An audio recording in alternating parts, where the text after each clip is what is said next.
अतिथियों को मंच पर सादर स्थान ग्रहण करवाने की कृपा करें। सर सादर आमंत्रित हैं।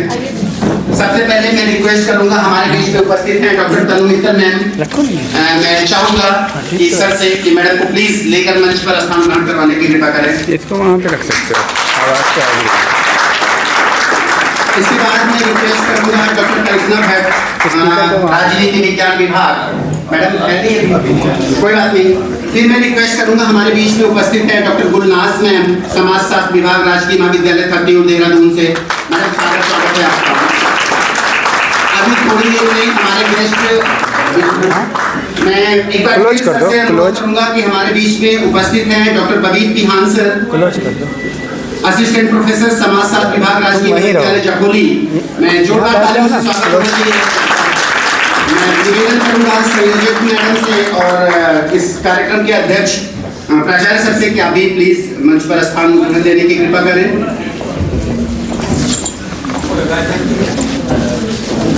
क्योंकि हम मैडम को जो इसको शिक्षा के प्रांगण में हैं, ज्ञान दायिनी माँ सरस्वती की रहमो कृपा पर हम सभी यहाँ पर उपस्थित हैं। तो अच्छा ठीक, कहना है सुख दुख के सारे रंग तेरे, हम क्या समझे हम क्या जाने, जब डोर तुम्हारे हाथ में है फिर क्या संशय क्यों घबराएं, एक ज्योत जले जलती ही रहे, नस नस में तेरी कृपा बहे, जिस रंग में रंगना हो रंग दो, किस रंग में तुम हो क्या जाने। मैं अध्यक्ष सर से रिक्वेस्ट करूंगा कि सभी सम्मानित अतिथियों के साथ ज्ञान दायिनी माँ सरस्वती की प्रतिमा पर दीप प्रज्वलन एवं माल्यार्पण के लिए आप सादर आमंत्रित हैं सर। जोरदार तालियां आपकी होनी चाहिए। साथ में महाविद्यालय की संगीत विभागाध्यक्ष डॉक्टर कलिका काले मैम से भी निवेदन है कि अपने सभी छात्र छात्राओं के साथ सरस्वती वंदना के लिए मैडम सादर आमंत्रित हैं। जोरदार तालियां से स्वागत होना चाहिए। उनके पास रख देते हैं, डेस्क पे रख देते हैं, आवाज़ वहाँ से आएगी। ठीक ठीक ठीक ठीक।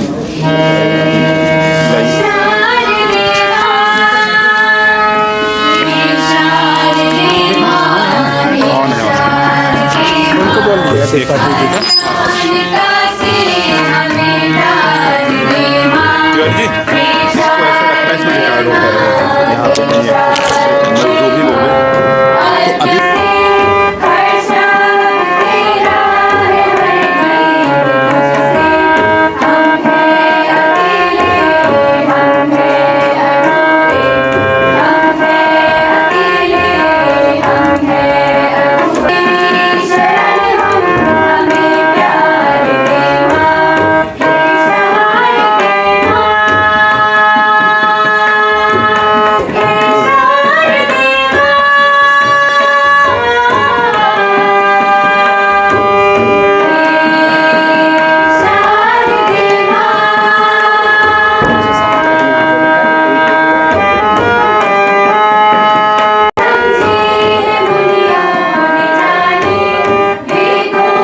धन्यवाद मैडम। मैं फिर से हमारे बीच में कल भी उपस्थित थे हम सभी के मेंटर के रूप में एसडीएम पीजी कॉलेज डोईवाला से डॉक्टर अफरोज इकबाल सर हमारे साथ हैं। जोरदार तालियां होनी चाहिए सर के लिए। सर का मार्गदर्शन कल भी हमें मिला था, आज भी सर का साथ और आशीर्वाद हमें मिल रहा है। हमारे बीच में राजकीय महाविद्यालय चुड़ियाला से डॉक्टर आशुतोष विक्रम सिंह हैं। जोरदार तालियां आप सभी की होनी चाहिए। कल भी सर हमारे साथ थे और आज भी सर का मार्गदर्शन और आशीर्वाद हमें मिल रहा है। महाविद्यालय के सभी वरिष्ठ शिक्षक साथियों और मंच पर उपस्थित सभी आमंत्रित अतिथियों के लिए अतिथि देवो बन आप पधारे, स्वागत हो स्वीकार, द्वार हमारे आप आए।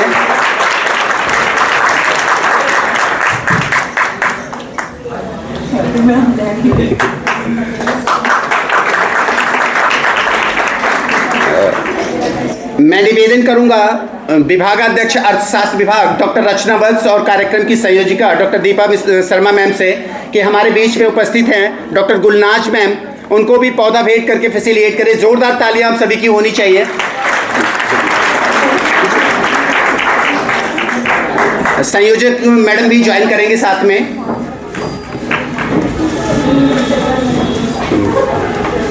कोई बात।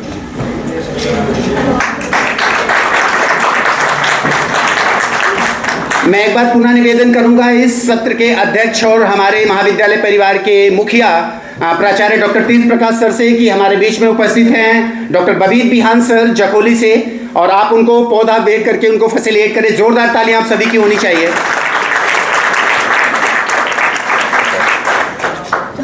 अभी हाँ, मैं निवेदन करूंगा हमारे बीच में अनुराग सर हैं और डॉक्टर अफरोज इकबाल सर हैं। सर हमारे महाविद्यालय के प्राचार्य सर को आप पौधा भेंट करके सर का स्वागत करें प्लीज। सर प्लीज आइए, स्वागत है। जोरदार तालियां आप सभी की होनी चाहिए सर के लिए, क्योंकि बिना आपके मार्गदर्शन के सर संभव नहीं है। और मैं चाह रहा हूं सर एक दूसरे के मित्र भी हैं तो ये ज्यादा अच्छा रहेगा। जोरदार तालियां आप सभी की होनी चाहिए एक बार।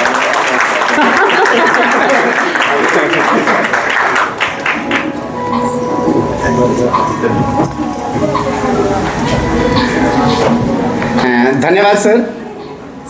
और अब विभागाध्यक्ष संगीत विभाग मैडम से निवेदन है कि हमारे सम्मानित अतिथियों के स्वागत में आप स्वागत गीत के लिए सादर आमंत्रित हैं।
मैडम मंच पर आपका स्वागत है। जोरदार तालियों से मैडम का स्वागत करेंगे।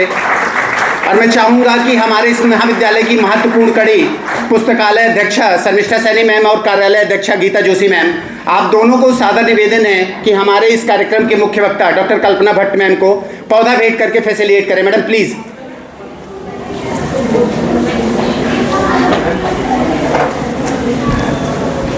पीछे से मैडम भी आ जाएंगे, उधर से आ गए।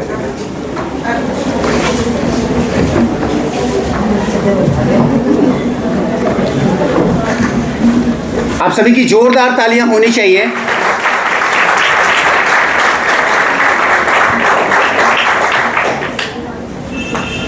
गरिमामयी मंच का सभी कोरम पूरा हो चुका। ये कोरम पूरा होना दर्शाता है कि कार्यक्रम की सफलता अपने उन्मुक्त शिखर पर है। और इसी क्रम में क्योंकि हमारे बीच में इस सब जितने भी कार्यक्रम हो रहे हैं, इस सभी का अगर मार्गदर्शन और नेतृत्व किसी को जाता है तो हमारे प्राचार्य सर को, और उनको जब भी हम देखते हैं तो हमें केवल एक। धन्यवाद त्रिपाठी जी। राष्ट्रीय संगोष्ठी के दूसरे दिन के आयोजन में आज समापन सत्र प्रारंभ होने जा रहा है और कल हमने काफ़ी इस विषय पर बातचीत की कि 21वीं शताब्दी में बाजारवाद और उदारीकरण के दौर में महिलाओं की सुरक्षा, समस्या और चुनौतियाँ। आज इस सत्र का समापन समारोह है। मंच पर आसीन आज की मुख्य अतिथि डॉक्टर तनु मित्तल, जो असिस्टेंट प्रोफेसर समाजशास्त्र विभाग, राजकीय स्नातकोत्तर महाविद्यालय नई टिहरी से हमारे बीच पधारी हैं। मैं उनका आभार व्यक्त करता हूं। कल भी उन्होंने समय दिया और काफ़ी समय से हमारे साथ हैं। मैं उनका हृदय की गहराइयों से स्वागत करता हूं। इसी क्रम में डॉक्टर गुलनाज, असिस्टेंट प्रोफेसर समाजशास्त्र विभाग, भी हमारे बीच उपस्थित हैं। मैं उनका भी हृदय से स्वागत करता हूं और महाविद्यालय परिवार की तरफ से उनका आभार व्यक्त करता हूं कि वो अपने व्यस्ततम समय में से उन्होंने समापन सत्र के लिए उद्बोधन हेतु अपना समय में उपलब्ध कराया। महाविद्यालय उनका आभारी रहेगा। इसी क्रम में डॉक्टर कल्पना भट्ट, जो असिस्टेंट प्रोफेसर राजनीति विज्ञान विभाग, धनौरी पीजी कॉलेज धनौरी से हमारे बीच पधारी हैं। मैं उनका भी आभार व्यक्त करता हूं कि उन्होंने समय दिया। हमारे बीच हैं डॉक्टर बबीत बिहान, जो असिस्टेंट प्रोफेसर समाजशास्त्र विभाग, राजकीय महाविद्यालय जखोली रुद्रप्रयाग से हमारे बीच पधारे हैं और पहाड़ की यात्रा करके वो हमारे बीच आए हैं। मैं उनका हृदय की गहराइयों से बहुत बहुत आभार व्यक्त करता हूं। और साथ ही आज इस सेमिनार में उपस्थित अन्य अतिथिगण, डॉक्टर निशा, डॉक्टर अफरोज़ इकबाल, जो मेरे साथी हैं, हमारे प्राध्यापक साथी और प्यारे बच्चों, आप सभी का भी इस राष्ट्रीय संगोष्ठी के समापन सत्र में हार्दिक स्वागत है। और ये जो सत्र है, इसके पश्चात हम एक प्रकार से समापन की ओर बढ़ेंगे, लेकिन उससे पहले हम बहुत सारे विद्वान जनों को यहाँ सुनेंगे। तो मैं अपनी तरफ से ये आभार व्यक्त करता हूँ कि वो सब उपस्थित हुए। उनकी गरिमामयी उपस्थिति से इस राष्ट्रीय संगोष्ठी के समापन सत्र में चार चांद अवश्य लगेंगे, नई चीज़ें निकल के सामने आएंगी और आप धैर्यपूर्वक उनको सुनेंगे, ऐसा मैं आपसे प्रार्थना भी करता हूँ, आग्रह करता हूँ। धन्यवाद।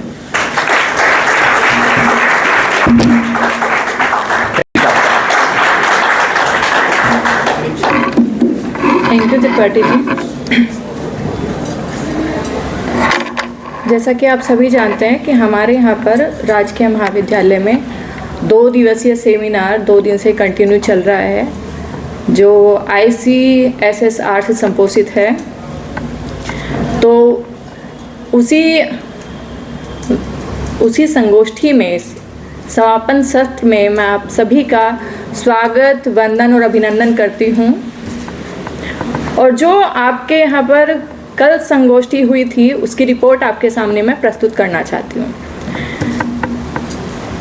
सबसे पहले मैं डॉक्टर अनीता मोराल, जो associate professor psychology department Meerut college Meerut से थी, उन्होंने बाजारवाद को एक विचार के रूप में रखा है, जिसके कारण भूराष्ट्रीय कंपनी हमारी संस्कृति पर प्रहार कर रही हैं। इसके बाद डॉक्टर राकेश कुमार राणा जी, MMH गाजियाबाद समाजशास्त्र विभाग ने महिलाओं को चुनौतियों को अवसर में बदलने के लिए प्रेरित किया है। उन्होंने इस पर अपना विचार रखा। नेक्स्ट थे हमारे पास प्रोफेसर प्रशांत कुमार, समाजशास्त्र विभाग ऋषिकेश कैंपस ने हमें चेताया कि महिलाओं को समान कार्य के लिए समान वेतन नहीं दिया जाता और आवाज़ उठाने पर उनका उत्पीड़न होता है। इसके बाद प्रोफेसर धर्मवीर महाजन, प्रति कुलपति एवं सीनेट सदस्य, रिसर्च फाउंडेशन सर्बिया द्वारा पितृसत्तात्मक मूल्यों पर कड़ा प्रहार किया गया और उजागर किया कि 1/3 महिलाएं अपने घर में ही हिंसा का शिकार हो जाती हैं। डॉक्टर इकबाल अफरोज ने हमें बताया, जो associate professor SDM college Doiwala से हैं, उन्होंने बताया कि महिलाओं को अपने विषय में स्वयं सोचना होगा, उसको अपना सेल्फ स्टीम जगाना होगा। प्रोफेसर कमलेश महाजन, अध्यक्ष इस्माइल नेशनल PG कॉलेज ने टीवी सीरियल में महिलाओं की भूमिकाओं पर प्रकाश डाला। अब मैं मंच पर आसीन अपने सभी अतिथियों का स्वागत और वंदन करती हूँ। और यहाँ पर उपस्थित जितने भी छात्र हैं, जितने भी आए हुए बाहर से महाविद्यालय के प्रोफेसर्स हैं, उन सभी का मैं स्वागत करती हूँ और बच्चों का आभार प्रकट करती हूँ कि वो कल से जो है बड़े ही संयम के साथ सुन रहे हैं, और मैं चाहती हूँ कि आज भी वो उतने ही संयम से और डिसिप्लिन से सुने, क्योंकि ये आपके लिए है। ठीक है। नेक्स्ट मैं एक बात और कहना चाहती हूँ बच्चों, आप ना बहुत सारे क्वेश्चन मेरे से पुटअप करते हो क्लास में ना, तो आप पहले सुनिए ध्यान से कि क्या बोल रहे हैं विद्वान। उसके बाद आप जितने भी मन में प्रश्न लेकर के घूमते रहते हैं वो उनसे पूछिए। ठीक है, झिझकिए मत, वो हमारे जैसे ही हैं, जैसे हम आपके टीचर हैं वो वैसे ही हैं। तो आप क्वेश्चन पूछने की कोशिश करिए, झिझकिए मत बिल्कुल भी। ठीक है, हंस रहे हैं अभी भी, और नहीं पूछा तो फिर मैं आपसे क्लास में पूछूंगी कि क्या बताया था। ओके, धन्यवाद।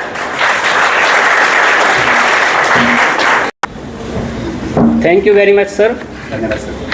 सर्वप्रथम मैं इस महाविद्यालय के प्राचार्य डॉक्टर तीरथ प्रकाश जी को नमन करता हूं कि वे एकजुटता में सभी टीचरों को साथ में लेकर एक शिक्षा के जगत में इस महाविद्यालय को अग्रसर कर रहे हैं। और साथ में मैं नमन करता हूं डॉक्टर तनु मित्तल मैडम जी को भी, और doctor Kalpana Bhatt, doctor Fatima ma'am, doctor Afroz Iqbal, doctor Anurag sir और जितने भी विद्वानगण इस उपस्थित सभागार में हैं, जो अपने अपने क्षेत्र में शिक्षा के जगत में बहुत महत्वपूर्ण आयाम अग्रसर कर रहे हैं, शिक्षा को एक नई दिशा दे रहे हैं। और साथ में नमन करता हूं डॉक्टर दीपा शर्मा को भी, जो आज के इस दौर में महिलाओं की जो समस्याएं हैं, क्या चुनौतियां हैं, कैसे इसका निदान हो सकता है, उसके लिए एक सेमिनार आयोजित किया है। बहुत अच्छा वर्क किया है उन्होंने। और प्यारे बच्चों, आप सबको स्नेह व आशीर्वाद और आपके उज्जवल भविष्य के लिए बहुत बहुत शुभकामनाएं। मैं अपनी बात को थोड़ा सा आज यहाँ डिस्कस करूँगा, जो करंट मुद्दे हैं, क्योंकि एक सोशोलॉजी का हूँ, तो सोशोलॉजी के लिए प्रैक्टिकल जो होता है उसकी लैब होता है, सोसाइटी होता है। तो मैं अपनी बात को कुछ महत्वपूर्ण बिंदु आपसे भी लास्ट में अपनी बात तक आऊँगा, तो थोड़ा सा ध्यान से आप सुनिएगा उस चीज़ों को। सर्वप्रथम मैं बात करता हूँ कि हम कहाँ रहते हैं। हम सोसाइटी में रहते हैं। तो सोसाइटी में कौन रहता है बच्चों? मेल और फीमेल, मेल और फीमेल सोसाइटी में रहता है। तो समाज आखिर क्या है? समाज को हम सिंपल भाषा में क्या देते हैं, किसी भी व्यक्ति के समूह के लिए समाज शब्द का प्रयोग कर दिया जाता है। लेकिन संगठित या असंगठित समूह को हम समाज भी क्या देते हैं। लेकिन जब हम एक सोशोलॉजिकल पर्सपेक्टिव से समाज को देखते हैं तो कहा जाता है व्यक्तियों के समूह के साथ साथ जो सामूहिक संबंधों की अवस्था होती है उसको समाज कह दिया जाता है। यहाँ पर विद्वान थे फेयरचाइल्ड ने भी कहा था कि समाज व्यक्तियों का एक ऐसा समूह है जो अपने बहुत से प्रमुख हितों की रक्षा के लिए, जिसमें सम की रक्षा है, भरण पोषण है और स्थायित्व है, पूरा करने के लिए सम्मिलित रूप से सहयोग करते हैं, उसको हम समाज कह दिया जाता है। तो जहाँ जीवन है वहीं समाज भी है। और समाज की इकाई क्या होता है? परिवार। इकाई क्या है बच्चों? प्यार, वो जो है ना परिवार। और परिवार की इकाई क्या होता है? व्यक्ति होता है। तो व्यक्ति ने आपसी सामूहिक संबंध निर्माण कर समाज के निर्माण और विकास में योगदान दिया है। वहीं समाज ने भी। प्रोफेसर डॉक्टर सीमा पांडे मैम, जोरदार तालियों से स्वागत करेंगे उनका। मैम हमारे बीच में हैं और ये निर्धारित करता है कि हमारा कार्यक्रम वाकई सफलता की ओर अग्रसर है। दो शोधार्थी हैं हमारे बीच में, क्योंकि समय सीमित है तो मैं उनसे चाहूँगा कि आप अपने शोध पत्र के लिए मैक्सिमम 5 से 7 मिनट निर्धारित है। हमारे बीच में हैं doctor Harish Ram ji, assistant professor समाजशास्त्र विभाग, हर्ष विद्या मंदिर पीजी कॉलेज रायसी। आधुनिक आर्थिक एवं शक्ति के रूप में उभरते भारत में महिलाओं की स्थिति विषय पर शोध पत्र है। जोरदार तालियां बजाएं सर के लिए प्लीज। धन्यवाद सर। परम सम्मानित मंच पर उपस्थित विद्वज्जन और प्रांगण में उपस्थित प्यारे छात्र एवं छात्राओं, मैं doctor Harish Ram, assistant professor समाजशास्त्र विभाग, रायसी डिग्री कॉलेज से। सर ने पहले ही संकेत दे दिया है कि समय का ध्यान दें। मैं थोड़ा सा अपने पेपर का सार आप लोगों के सम्मुख रखूँगा। देखिए, स्वामी विवेकानंद ने कहा है कि किसी राष्ट्र के विकास में सबसे अच्छा थर्मामीटर वहाँ महिलाओं का प्रबंधन है। जब तक महिलाओं की स्थिति में सुधार नहीं हो सकता, तब तक हमारे राष्ट्र का, विश्व का विकास नहीं हो सकता। और यही बात डॉक्टर भीमराव अंबेडकर ने भी कहा है कि यदि हमें किसी समाज के, किसी राज्य के, किसी राष्ट्र के का मूल्यांकन करना है तो वहाँ की महिलाओं की स्थिति के बारे में हमें जानना होगा। और आज का जो टॉपिक है वो महिलाओं पर ही है। देखिए, आज जो महिलाएं हैं विभिन्न पदों पर, चाहे शिक्षा के क्षेत्र में है, इंजीनियर हैं, डॉक्टर हैं, वकील हैं, प्रोफेसर हैं, शिक्षा विभाग में, हर एक क्षेत्र में कोई क्षेत्र ऐसा नहीं है कि जो महिलाओं से अछूता है। महिला हर क्षेत्र में आगे बढ़ रही हैं। हम किसी भी क्षेत्र में जो है महिलाओं को पीछे नहीं रख सकते, क्योंकि महिला ही, यदि महिला शिक्षित होंगी, हमारा परिवार शिक्षित होगा, हमारा समाज शिक्षित होगा और जो आने वाली पीढ़ी है वह भी शिक्षित होगी। आज जो महिलाएं हैं, जैसा कि आपको पता ही है, हमारे समाज में जो प्राचीन कुरीतियाँ थी हमारे समाज में, सती प्रथा, बाल विवाह, पर्दा प्रथा या विभिन्न प्रकार की जो समस्याएं थी, उस पर जो है कि हमारे जो सामाजिक सुधारक थे 19वीं और 20वीं सदी के, चाहे राजा राम मोहन राय की बात करें, ईश्वरचंद विद्यासागर की बात करें, भीमराव अंबेडकर की बात करें, ज्योतिबा फुले की बात करें, उन्होंने हमारे समाज की जो महिलाएं हैं उनकी स्थिति में सुधार किया। और निश्चित ही आज आप देख रहे हैं कि हमारे देश में जो महामहिम राष्ट्रपति हैं, प्रथम नागरिक, हमारे देश की जो प्रथम नागरिक हैं वो राष्ट्रपति हैं। तो इसमें कोई संदेह नहीं है कि वास्तव में आज महिलाएं एक आर्थिक शक्ति के रूप में, देश की अर्थव्यवस्था के रूप में सुदृढ़ हैं और मजबूत हैं, इसमें कोई संदेह नहीं है। और थोड़ा सा हम अपने इतिहास में देखें, सरोजिनी नायडू, इंदिरा गांधी, किरण बेदी और भी बहुत सारी महिलाएं हैं। यदि इतिहास में देखेंगे तो महिलाओं का इतिहास रहा है हमारे समाज में। कॉलेज धनौरी उत्तराखंड से भारतीय समाज में महिलाओं के प्रति हिंसा, कारण और निवारण, मैडम शोध पत्र वाचन के लिए आमंत्रित हैं। जोरदार तालियां होनी चाहिए आप सभी की। 5 से 7 मिनट प्लीज। सर मैं पहले लिमिट बता। सर्वप्रथम मैं मंच पे उपस्थित सभी विद्वान जनों का, कॉलेज के प्राचार्य महोदय का, कार्यक्रम की संयोजक डॉक्टर दीपा शर्मा का और यहाँ पर उपस्थित अन्य विद्यालयों से आए सभी प्राध्यापकों का, साथ ही साथ सभी शोधार्थियों का अभिनंदन करती हूँ। मैं डॉक्टर निशा, असिस्टेंट प्रोफेसर राजनीति विज्ञान विभाग, हरिओम सरस्वती पीजी कॉलेज धनौरी।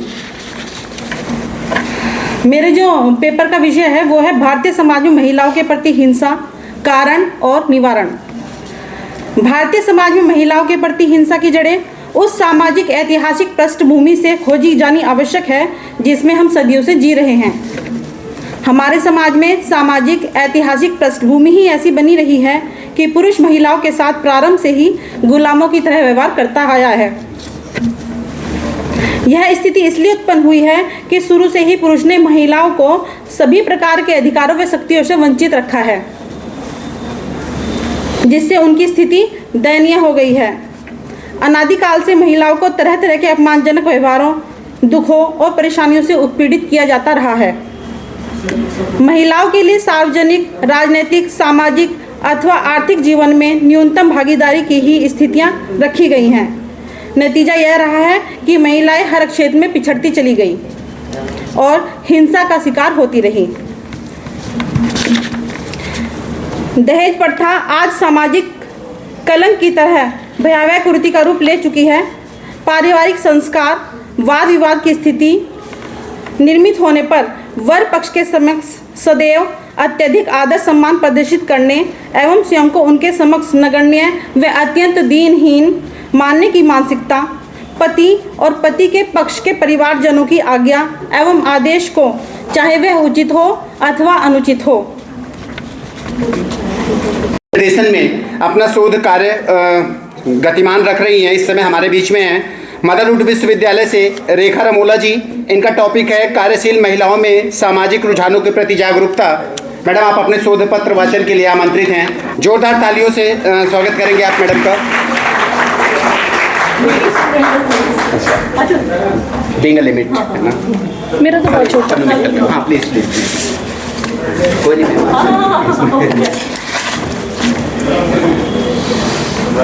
सर्वप्रथम यहाँ पे सभी विद्वान, मंचासीन विद्वान और जितने भी मेरे समक्ष बैठे हैं सभी को नमस्कार, मेरा अभिवादन। मेरा टॉपिक, मैं रेखा रमोला, तनु मैम के अंडर रिसर्च स्कॉलर हूँ मदरवुड यूनिवर्सिटी से। मेरा टॉपिक है कार्यशील महिलाओं में सामाजिक विद्वानों के प्रति जागरूकता। वर्तमान समय में ये देखा जा रहा है कि शिक्षा व सेवा के क्षेत्र में महिलाओं को अत्यधिक आकर्षित किया है। महिलाओं का व्यवहार, सोच व काम करने का तरीका पुरुषों से अलग होता है। इसलिए हम कह सकते हैं कि महिलाएं पुरुष से भिन्न भी हैं। लेकिन बच्चे पैदा करने, उनका पालन पोषण करने, ऐसे विभिन्न तरीकों से महिलाएं पुरुषों की तुलना में अधिक जिम्मेदार होती हैं। वर्तमान में महिलाएं पुरुषों की भांति अपनी अलग पहचान रखती हैं। शिक्षा के प्रति व प्रसार में देश में शिक्षित महिलाओं की संख्या निरंतर बढ़ती जा रही है और महिलाएं पढ़ लिख कर नौकरियां करने लगी हैं और स्वयं जिम्मेदार हो गई हैं। समाज में कामकाजी महिलाओं का एक नया वर्ग अपने अस्तित्व की अस्मिता को संजोए खड़ा है। अनेक अध्ययनों में यह प्रमाणित किया है कि कार्यरत महिलाओं के सामने मुख्य समस्या भूमिका संघर्ष की है। देश के प्रति पद पर अग्रसर है, लेकिन पुरुष प्रधान समाज की सोच के कारण कार्यशील महिलाओं के शोषण का शिकार होना पड़ता है। महिलाओं के कारणात असंख्य अधिनियम बने हैं, परंतु यह जानकारी के अभाव में या समाज के भय से महिलाएं इन अधिनियमों का सहारा नहीं ले पाती हैं। यह सारांश कार्यशील महिलाओं की सामाजिक विद्वानों के प्रति जागरूकता के स्तर की पड़ताल करता है। अब जैसे मैंने कहा है कि अधिनियम में बहुत सारे हमारे लिए कानून पैदा किए गए हैं और बनाए गए हैं, लेकिन कुछ महिलाएं आज के समय में हमारी संस्कार कह लो, संस्कार की वजह से हम नहीं कह पाते, बाहर नहीं निकल पाते। इसी वजह से कुछ महिलाएं इसमें पिछड़ जाती हैं। वो सोचती हैं हमारे बड़े क्या कहेंगे, हमारे रिश्तेदार क्या कहेंगे, ससुराल के विपक्ष जाएंगे तो फिर हमारी बेइज्जती होगी, समाज में हम कैसे खड़े होंगे। आज भी महिलाओं को इन बातों का डर है, इसलिए वो स्वतंत्र होकर के सामने नहीं आ पाती हैं। और जो हमें कानून में बहुत अधिकार मिले हैं, बहुत सी महिलाएं उनसे भी वंचित हैं, जिनको पूरी जानकारी इस विषय में नहीं होती है तो वो संस्कारों की वजह से, अपने बड़ों के आदर्शों की वजह से वो खुल के सामने नहीं आ पाती हैं। और जैसे कि शिक्षा का प्रचार प्रसार अब महिलाओं में हिंदुस्तान की बात करूँगी, अपने देश की, कि काफ़ी होता जा रहा है। महिलाएं हर क्षेत्र में आगे बढ़ रही हैं, तो हमें हर क्षेत्र में बढ़ना चाहिए आगे। खेल कूद के क्षेत्र में हो, कुछ हो, महिलाएं अब बाहर निकलती हैं, अपने घरों से बाहर निकलती हैं। लड़का बाहर निकल रहा है, लड़कियां बाहर निकल रही हैं। लड़की की कोई बाउंडेशन नहीं होती, लेकिन लड़की की बाउंडेशन होती है रात हो गई है, कैसे निकलेगी, इसके साथ भाई जाएगा, पिताजी जाएंगे, या कोई साथ में ऐसा होना चाहिए, उसको डर है। तो अपने आप को मेरा अपना पर्सनल मैसेज है कि अपने आप को लड़कियों को इतना स्ट्रांग करना चाहिए। खेल कूद के क्षेत्र में भी हम लोग स्ट्रांग हो सकते हैं, इतना स्ट्रांग करना चाहिए कि हमें किसी की ज़रूरत नहीं पड़े। शिक्षा सबसे पहले हमारे लिए आती है। बिना शिक्षा के हम लोग कॉन्फिडेंट नहीं हो पाते, और शिक्षा से ही हम लोग सबसे पहले कॉन्फिडेंट होते हैं, जिससे हम अपने समाज में अपने आप को बहुत अच्छी तरह से प्रस्तुत कर सकते हैं। मैं अपना पर्सनल बताऊं तो मैं अकेली हूं अपने घर से, मतलब पेरेंट्स की अकेली हूं। और पहले सभी लोग कहते थे, मेरे समाज में गढ़वाल क्षेत्र से आती हूं मैं, सभी लोग कहते थे कि नहीं यहाँ नहीं जाना, वहाँ नहीं जाना, लड़की को आप अकेले क्यों भेज रहे हो। मैंने 7.5 साल तक एयर हॉस्टेस की जॉब की है, मैं जेट एयरवेज में थी, और सब कहते थे कि नहीं आपने अकेली लड़की कैसे भेज दी है, ये शादी नहीं कर पाएगी। कुछ मेंटालिटी लोगों की होती है, बड़ों की होती है कि ऐसा होता है, ऐसा नहीं है। मैं करके आ चुकी हूँ, अब घर पे रही हूँ, मुझे मैम तन्नू मैम का मार्गदर्शन मिला है, और मुझे नहीं लगता ऐसे मतलब ऐसी गाइड है कि एक उन्होंने मेरी माँ को भी पीछे छोड़ दिया आज हर चीज़ में मुझे आगे करने के लिए, और उन्होंने बोला कि मैं हूँ बेटा आप करो। उस टाइम मुझे ऐसा लगता था, अभी 8-9 महीने पहले मुझे ये लग रहा था कि शायद मैं नहीं कर पाऊँगी PhD, और आज अगर मैं यहाँ पे आप सभी के सामने अगर खड़ी हूँ तो उसका पूरा 101% श्रेय पूरा मेरा तन्नू मैम को जाता है। उन्होंने मेरा कॉन्फिडेंस इसमें भी बहुत बढ़ाया।